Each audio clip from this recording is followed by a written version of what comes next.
Hello, this is the instructional video for the week 5 material in the offered book. So this is starting on page 40 for those of you who are using the printed copy, and those of you who are using the digital copy. This is going to be starting with the 6th string E, that's the actual first example, and we're going to be playing all the way through the song labeled the key of F major under the section key signatures. So 10 pages worth. So just going through here and talking about what we're going to see. The very first thing you have is the first 3 notes of the low E string. You have your low E, which is underneath the 3rd ledger line below the staff, low F, which is on the 3rd ledger line below the staff, and low G, which is underneath the 2nd ledger line below the staff. E is right here, just the open 6th string. F is the 1st fret, and G is the 3rd fret. So this opening song goes,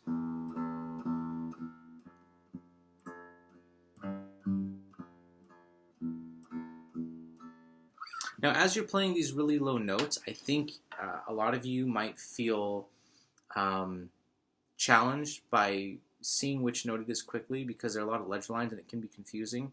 Absolutely get that pencil out and write these notes in for songs like Down Low and 3-tempo rock, just so that you can get the notes. I would definitely spend some time reviewing the song at the bottom of page 40, just called Review, where you go up to all the notes you've learned so far.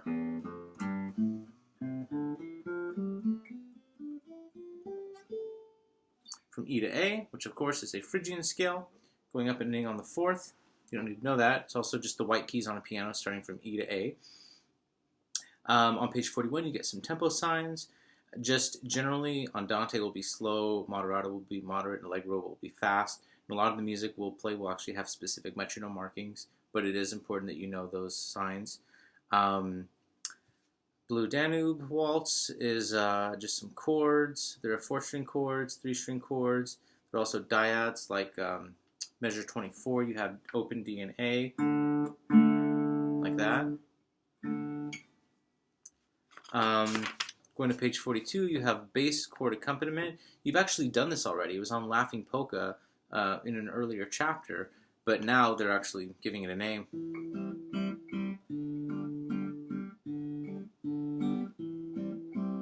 So that's all that is. For the can-can, be ready to possibly play either song.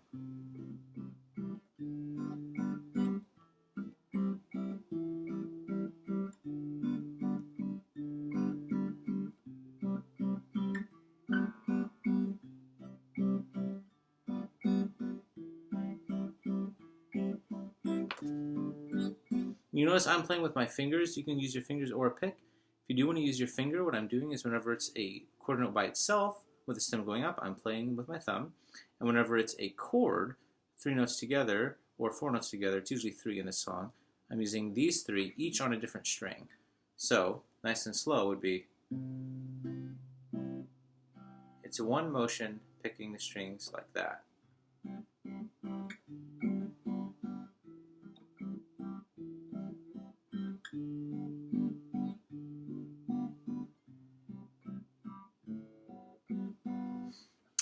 Page 43, get into dynamics. Piano means soft.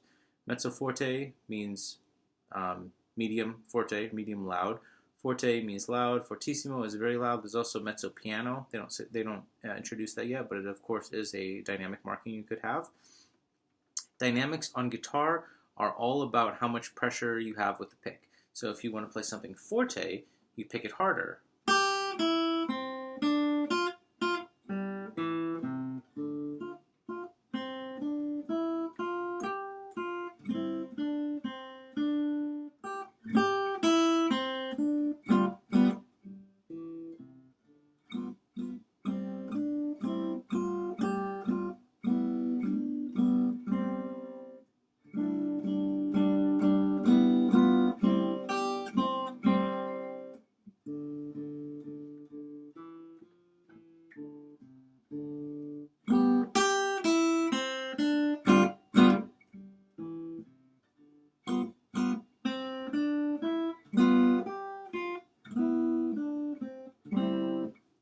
All about the pressure.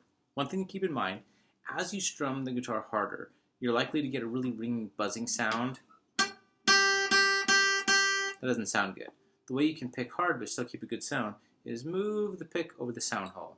It's going to sound much better.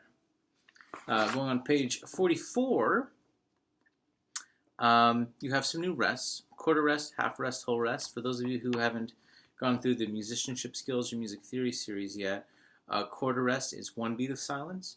Half rest is 2 beats, just like a half note. A whole rest is 4 beats in 4/4 time. The way this book does it, they have a whole rest counting as 3 beats and 3/4. A lot of the time, you may or may not see that, but that's what they'll use in here. So a whole rest just means the entire measure, regardless of the number of beats. Moving forward, we have When the Saints Go Marching In, another duet. So just like Can Can, I could play at the top or the bottom, and you could play the other one, so just be prepared for both. And you have a 4-string C chord, so it's just like a regular C, but you're only strumming the 4 highest strings. And the final 2 pages, Chiapanecas. Again, another duet. So, that's pretty much it for this chapter. If you have any specific questions, please email me, stop by my office. We can set up an office hour. I can record a video, whatever is most helpful for you. But that's week 5. Good luck.